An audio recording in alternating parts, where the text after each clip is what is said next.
അത് ആൻറ്റി പിണറായിസം ഇവിടെ നിലനിൽക്കുന്നുണ്ട്. പിണറായിസത്തെ ഇനിയും ആ സംവിധാനത്തെ തുടരാനാണ് CPM ഉദ്ദേശിക്കുന്നതെങ്കിൽ ആ മുഖ്യമന്ത്രി സ്ഥാനത്ത് നിന്ന് അദ്ദേഹത്തെ മാന്യമായിട്ട്, ഇപ്പോൾ യെച്ചൂരിയുടെ ഒരു പോസ്റ്റ് ഒഴിവുണ്ടല്ലോ, പാർട്ടിയുടെ ദേശീയ സെക്രട്ടറി, അത്തരമൊരു സ്ഥാനത്തേക്ക് മാന്യമായി അദ്ദേഹത്തെ മാറ്റിയിട്ട് കേരളത്തിലെ CPM ഇന്നത്തെ ഭരണ സംവിധാനത്തിൽ വലിയ മാറ്റങ്ങൾ വരുത്തിയിട്ടില്ലെങ്കിൽ വരാനിരിക്കുന്ന 2026 തെരഞ്ഞെടുപ്പ് എന്ന് പറയുന്നത് CPM-നെ സംബന്ധിച്ച് മറ്റൊരു പശ്ചിമ ബംഗാളായിരിക്കും എന്നാണ് എനിക്ക് വ്യക്തിപരമായിട്ട് ആ വിഷയത്തിൽ ഞാൻ മനസ്സിലാക്കിയിട്ടുള്ളത്.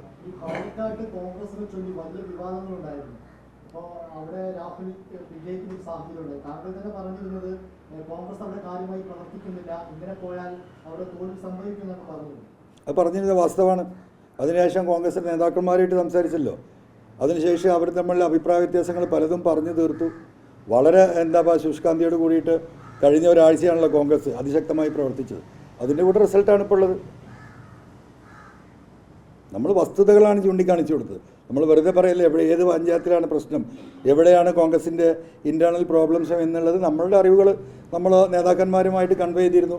അവരതിൽ ഇടപെട്ടു, അതനുസരിച്ചുള്ള റിസൾട്ട് ഉണ്ടായി.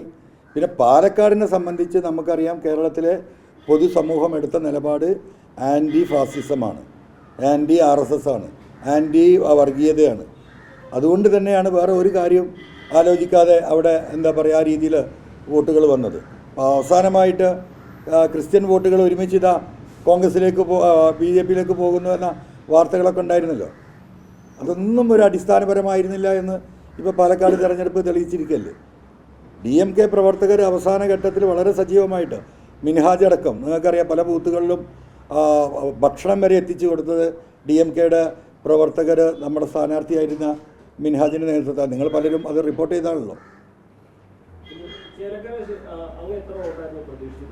നമ്മൾ 5000 വോട്ട് പിടിക്കുക എന്നുള്ള ഉദ്ദേശത്തോട് കൂടിയിട്ടായിരുന്നു നമ്മൾ പോയിരുന്നത്. ഒരു 5000 പിടിക്കണം. അത് 3920 നിന്നും 1000 വോട്ടിൻ്റെ കുറവ് വന്നു. അത് സത്യത്തിൽ അതിലേറെ വോട്ട് നമുക്ക് കിട്ടുമായിരുന്നു.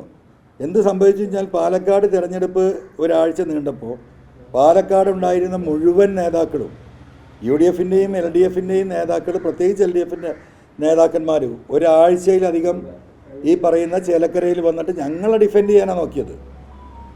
ഓരോ വീടുകളും കയറി ഇറങ്ങി ആ വോട്ടുകൾ തടുക്കാനുള്ള വലിയ ശ്രമം നടത്താൻ LDF-ന് സാധിച്ചു ഇലക്ഷൻ നീണ്ടതുകൊണ്ട്. അല്ലെങ്കിൽ ഒരു 7000 വോട്ടിലേക്ക് ഞങ്ങൾ എത്തുന്ന രാഷ്ട്രീയ സാഹചര്യം അവിടെ ഉണ്ടായിരുന്നു.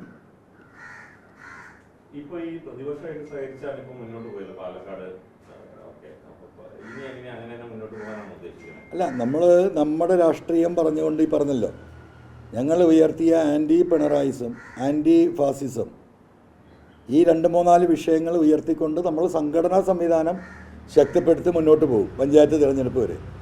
ആ പഞ്ചായത്ത് തിരഞ്ഞെടുപ്പിൻ്റെ ഈ ഒരു വർഷക്കാലത്തിനിടക്ക് പാർട്ടി എത്രത്തോളം ശക്തിപ്പെടുത്താൻ സാധിക്കുമോ ആ ഒരു സമയത്തുള്ള രാഷ്ട്രീയ സാഹചര്യം ആലോചിച്ചുകൊണ്ട് നമ്മൾ ഈ പറയുന്ന ആൻറ്റി നെക്സസ് പൊളിറ്റിക്സുമായിട്ട് മുന്നോട്ട് പോവുക എന്ന് തന്നെയാണ് പൊതുവായിട്ട് തീരുമാനമെടുത്തിട്ടുള്ളത്.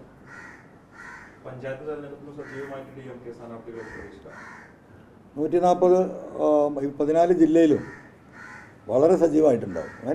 അതിൻ്റെ പ്രചോദനമാണല്ലോ ഈ 4000 വോട്ടെന്ന് പറയുന്നത്. ഇത്രയും നിങ്ങൾക്കറിയാം, LDF-ന് 98 MLA-മാർ, അതിൽ 10-21 മന്ത്രിമാർ, 10-20 8-10 MP-മാർ. കോൺഗ്രസിനെ സംബന്ധിച്ച് പ്രതിപക്ഷ നേതാവ് ഉൾപ്പെടെയുള്ള 10-40 MLA-മാർ, 10-20 MP-മാർ, BJP-യെ സംബന്ധിച്ച് വലിയ കേന്ദ്രമന്ത്രിമാർ ഉൾപ്പെടെ ഇവരെല്ലാം കൂടെ ചവിട്ടി മതിച്ച ഒരു ഇഞ്ച് നീങ്ങാൻ ഗ്യാപ്പില്ലാത്ത മണ്ഡലത്തിൽ നിന്നാണ് ഈ 3920 വോട്ട് വാങ്ങുക എന്ന് പറഞ്ഞാൽ അത് ചെറിയ രാഷ്ട്രീയമല്ലല്ലോ. നിങ്ങൾ 2000 മുമ്പുള്ള തെരഞ്ഞെടുപ്പ് ഒന്ന് പരിശോധിച്ച് നോക്കിയാൽ ഇവിടെ കുറേ പാർട്ടികളുണ്ടായിരുന്നല്ലോ. അവരൊക്കെ സിംഗിളായിട്ട് മത്സരിക്കുമ്പോൾ അറിയാം 100 വോട്ട് കിട്ടാൻ ഒരു മണ്ഡലത്തിൽ കിട്ടാൻ ഗതിയില്ലാത്ത ഘടകകക്ഷികൾ കോൺഗ്രസിൻ്റെ കൂടെയുണ്ട്, ഈ പറയുന്ന LDF-ലുണ്ട്. 100 വോട്ട് ഒരു മണ്ഡലത്തിൽ കിട്ടാത്തവരാണ് മഹാഭൂരിപക്ഷം. 500 വോട്ട് തേക്കാൻ കഴിയില്ല. അവിടെയാണ് ഒരു കൊട്ടൻ പാറപ്പുറത്ത് CPM-ൻ്റെ ഉരുക്ക് കോട്ടയിൽ 40,000 വോട്ട് ഭൂരിപക്ഷമുള്ള ഒരു മണ്ഡലത്തിൽ ഈ രീതിയിലൊരു മുന്നേറ്റം നടത്താൻ സാധിച്ചുവെങ്കിൽ അതൊരു ചെറിയ കാര്യമായിട്ടല്ല, വലിയ കാര്യമായിട്ട് തന്നെയാണ് കേരള ജനത കണക്കാക്കുന്നത്.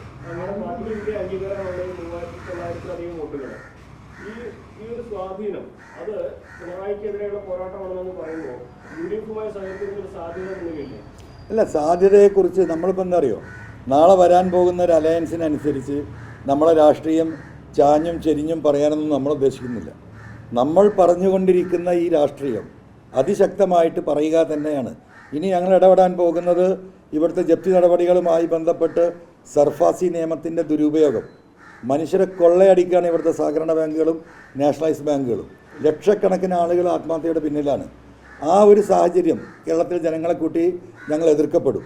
മലയോര മേഖലയിലെ വന്യമൃഗശല്യം ജനങ്ങൾക്ക് ജീവിക്കാൻ കഴിയാത്ത അവസ്ഥയാണ്. അതിനെ ഞങ്ങൾ ജനങ്ങളെ കൂട്ടി നേരിട്ടുകൊണ്ട് കേന്ദ്രത്തിൻ്റെയും സംസ്ഥാനത്തിൻ്റെയും ഇടപെടലുണ്ടാക്കും. ലക്ഷക്കണക്കിന് എന്താ പറയുക യുവാക്കൾ ഒരു തൊഴിലുമില്ലാതെ, ഒരു തൊഴിലും ഈ സർക്കാരിന് കൊടുക്കാൻ കഴിയാത്ത അവസ്ഥ ഉണ്ട്.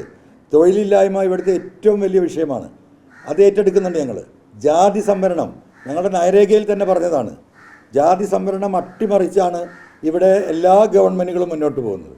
ഇത്തരത്തിലുള്ള ജനങ്ങളുടെ നിത്യജീവിതവുമായി ബന്ധപ്പെട്ട വിഷയങ്ങളിൽ നെക്സസ് പൊളിറ്റിക്സിൻ്റെ ഭാഗമായിട്ട് ഇവിടുത്തെ എല്ലാ മുന്നണി നേതൃത്വവും ഒരുമിച്ച് നിന്ന് ജനങ്ങളെ ഒറ്റപ്പെടുത്തുന്ന രാഷ്ട്രീയം ഇന്ന് കേരളത്തിലുണ്ട്. ആ രാഷ്ട്രീയം ഏറ്റെടുത്തുകൊണ്ട് തന്നെയാണ് ഞങ്ങൾ മുന്നോട്ട് പോകാൻ ഉദ്ദേശിക്കുന്നത്.